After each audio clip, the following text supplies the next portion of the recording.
অর্থ সম্পদ যা আছে এগুলোকে কাগজের টাকায় রেখে দিবেন না। আমার নসিহত, হয়তো বুঝতে পারছেন না, মাথার উপর দিয়ে যাচ্ছে কথা, কিন্তু পরে বুঝবেন। টাকা পয়সা যা আছে এগুলোকে ব্যাংকে কাগজের টাকার মধ্যে রেখে দিবেন না, কারণ কাগজের টাকা সামনে আর থাকবে না।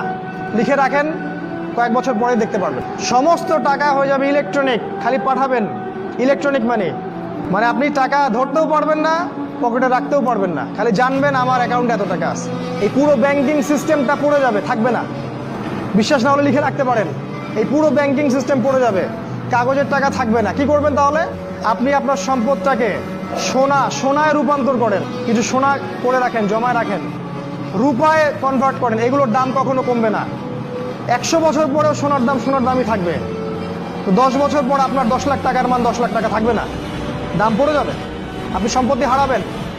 এইভাবে তারা সারা বিশ্বকে লুট করছে, এই কাগজের টাকা দিয়ে তারা সারা বিশ্বকে লুট করছে।